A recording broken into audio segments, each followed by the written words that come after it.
कांग्रेस के बड़े नेता हैं राहुल गांधी और अब उन्होंने एक बयान दिया है। कुछ लोग कह रहे हैं कि उन्होंने एक बार फिर से सेल्फ गोल कर लिया है। अभी कुछ दिनों पहले ही राहुल गांधी ने कहा कि उनकी लड़ाई इंडियन स्टेट से है। विदेश में गए तो कहा कि जब समानता आ जाएगी तो आरक्षण खत्म कर देंगे।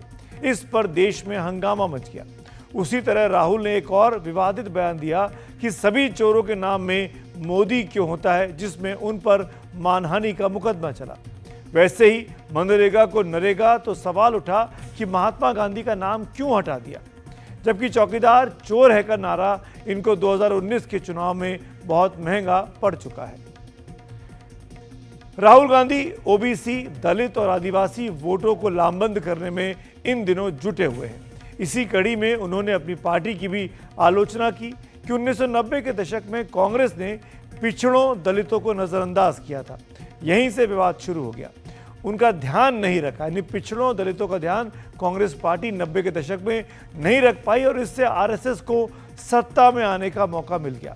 उस दौरान जब 90 का दशक था तो कांग्रेस पार्टी की कमान मोटे तौर पर नरसिम्हा राव और सीताराम केसरी के पास थी। लेकिन कुछ वक्त, कुछ पल के लिए राहुल गांधी के परिवार के लोग भी कांग्रेस की अगुवाई कर रहे थे। तो क्या अपने परिवार को बचाकर अपने पुराने नेताओं को निशाना साध रहे हैं? राहुल गांधी के इस बयान को समझने के लिए आपको हमारी ये खास रिपोर्ट देखनी चाहिए। संविधान में साफ लिखा है कि सब लोगों की रिस्पेक्ट होनी चाहिए, लोगों को रिजर्वेशन मिलना चाहिए। सत्ता से विपक्ष में आने के बाद गलतियां सर पर नाचने लगती हैं। लोकसभा में विपक्ष के नेता राहुल गांधी का एक बयान बेहद सुर्खियों में है। मैं ये कह सकता हूं कि जो आपने बात बोली, इंदिरा गांधी जी के टाइम फुल कॉन्फिडेंस मेंटेन थी। दलित, आदिवासी, माइनॉरिटी, अति पिछड़ा, ये सब जानते थे कि इंदिरा गांधी जी लड़ जाएंगी, मर जाएंगी उनके लिए। बट 1990s के बाद कमी आई थी, वो तो मुझे दिख रहा है। अब नाम तो नहीं लेंगे, बट ये रियलिटी है और इस रियलिटी को कांग्रेस पार्टी को एक्सेप्ट करना पड़ेगा। राहुल गांधी के इस बयान का उनकी पार्टी ने पूरा समर्थन किया। ये उनका बड़प्पन है कि अपनी गलती स्वीकार करी है उन्होंने और कहा है कि 90 के दशक में जिस तरह से न्याय होना चाहिए था उतना वो नहीं कर पाए, जितनी वो सोच रहे थे उससे कहीं कम हुआ। लेकिन आगे जो न्याय की लड़ाई है उसमें हमेशा आगे बढ़ते रहेंगे और राहुल गांधी जी तो हमेशा से न्याय की बात करते हैं। राहुल जी ने कहा है तो कुछ बात है, तभी उन्होंने ऐसी बात कही। कमियां तो रही हैं और अभी भी पूरी करनी पड़ेंगी। राजनीति में कबूलनामा कई बार एक तीर से कई निशाने भी साधने का काम करता है। राहुल गांधी ने 1990 के दशक की बात की है तो उस समय कांग्रेस के नेतृत्व को देखिए। अति पिछड़ा, ये सब जानते थे। 1990 में कांग्रेस के अध्यक्ष राजीव गांधी थे। 1991 में उनकी हत्या के बाद कांग्रेस की कमान पीवी नरसिम्हा राव के हाथों में आई। साथ ही वो प्रधानमंत्री भी थे। 1996 में सीताराम केसरी कांग्रेस के अध्यक्ष बने और 1998 में सोनिया गांधी। यानी पूरे 10 साल में करीब 1.5 साल की कांग्रेस की बागडोर किसी ओबीसी के हाथों में रही, जब केसरी पार्टी के अध्यक्ष थे। लेकिन केसरी की विदाई जितने अपमानजनक तरीके से हुई, वो आज भी कांग्रेस के दामन पर बड़ा दाग है। सीताराम केसरी कांग्रेस पार्टी के कोषाध्यक्ष हुआ करते थे, परमानेंट कोषाध्यक्ष थे। और सीताराम केसरी कैसे कोषाध्यक्ष थे तो खुद कांग्रेस के लोग बोलते थे, न खाता न वही, जो केसरी कहे वो ही सही। 1990 का साल देश में 2 बड़ी घटनाओं का गवाह बना। वीपी सिंह ने मंडल आयोग की सिफारिशों को लागू करने की घोषणा की, जिसके तहत अन्य पिछड़े वर्ग के लोगों को नौकरियों में 27% आरक्षण का प्रावधान रखा गया। उसी समय बीजेपी के अध्यक्ष लालकृष्ण आडवाणी ने राम मंदिर निर्माण के लिए राम रथ यात्रा शुरू की। तब कांग्रेस अध्यक्ष राजीव गांधी ने मंडल आयोग की सिफारिशों का विरोध किया था।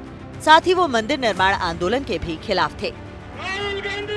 यानी मंडल और कमंडल दोनों से हटकर कांग्रेस की अगली राजनीति क्या होगी, ये तब साफ नहीं था। अगर कांग्रेस पार्टी ने दलितों की, पिछड़ों की, अति पिछड़ों की वही तो बोल रहा हूं। तो अगर हमने आपकी कॉन्फिडेंस मेंटेन की होती, कभी भी आरएसएस पावर में नहीं आ सकती। राहुल गांधी ने भले ही 1990 के दशक को जिम्मेदार ठहराया है, लेकिन दलितों पिछड़ों के प्रति कांग्रेस के रुख पर सवाल आजादी के बाद से ही उठाया जाता रहा है। पहले प्रधानमंत्री जवाहरलाल नेहरू के समय में ही पिछड़ों को आरक्षण के लिए काका कालेलकर कमेटी की रिपोर्ट आई थी, जिसे ठंडे बस्ते में डाल दिया गया। बल्कि 27 जून 1961 को जवाहरलाल नेहरू ने मुख्यमंत्रियों को आरक्षण के खिलाफ चिट्ठी भी लिखी थी। उसी तरह इंदिरा गांधी के प्रधानमंत्री रहते 1980 में मंडल आयोग की रिपोर्ट आई थी, लेकिन वो रिपोर्ट भी प्रधानमंत्री दफ्तर में 10 साल तक धूल फांकती रही। पहले 5 साल इंदिरा गांधी और अगले 5 साल राजीव गांधी ने मंडल आयोग की रिपोर्ट को दबा कर रखा। वहीं संविधान बनाने वाले डॉक्टर भीमराव अंबेडकर को 1990 में भारत रत्न मिला, जब केंद्र में कांग्रेस की नहीं बल्कि कांग्रेस से बगावत करके निकली वीपी सिंह की सरकार थी। इसी आधार पर बीजेपी ये आरोप लगाती है कि पिछड़ों और दलितों के खिलाफ कांग्रेस तो नेहरू के जमाने से थी। स्वीकार करने से वापसी नहीं हो पाएगी, जो नुकसान हुआ है स्वीकार करने से पाप नहीं धुलेंगे। लेकिन हम लोग तो शुरू से ही कहते थे कि कांग्रेस दलित और पिछड़ों के हितों की रखवाली ढंग से नहीं कर पाई है। इसकी शुरुआत यहाँ से होती है कि जब जवाहरलाल नेहरू ने 1961 में देश के मुख्यमंत्रियों को चिट्ठी लिखी कि यदि आप आरक्षण देंगे तो क्वालिटी अच्छी नहीं आएगी, चाहे वो एग्जीक्यूटिव में हो या जुडिशरी में हो अथवा विधायिका में हो। तो ये इस बात का प्रतीक है कि वो पिछड़े और दलित के आरक्षण के खिलाफ थे।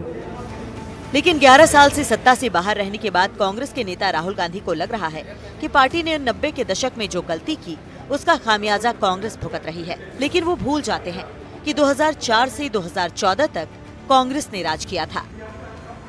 अगर उनके द्वारा कुछ गलत हुआ है तो उसका आज उनको एहसास है।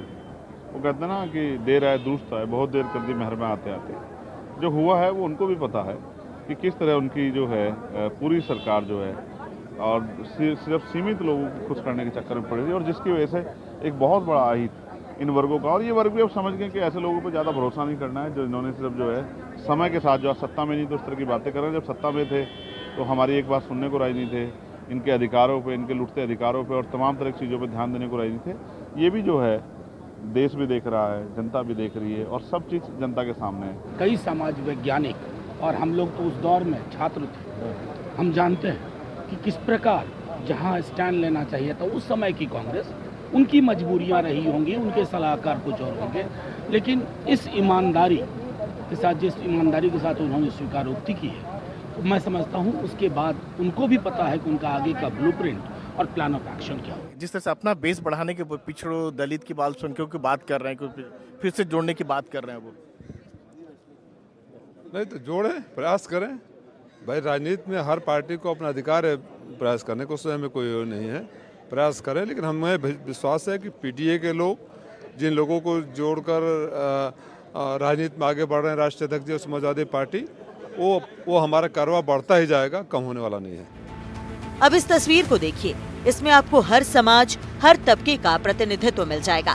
खुद प्रधानमंत्री नरेंद्र मोदी ओबीसी तबके से आते हैं, संसदीय कार्य मंत्री किरण रिजिजू आदिवासी हैं, कानून मंत्री अर्जुन राम मेघवाल दलित हैं, संसदीय कार्य राज्य मंत्री एल मुरुगन दलित हैं और प्रधानमंत्री कार्यालय में राज्य मंत्री जितेंद्र सिंह राजपूत हैं। राहुल जिस बात पर आत्ममंथन कर रहे हैं, बीजेपी ने उसको हकीकत में उतार दिया। नई दिल्ली में मनोरंजन भारती के साथ हिमांशु शेखर मिश्रा, एनडीटीवी इंडिया के लिए।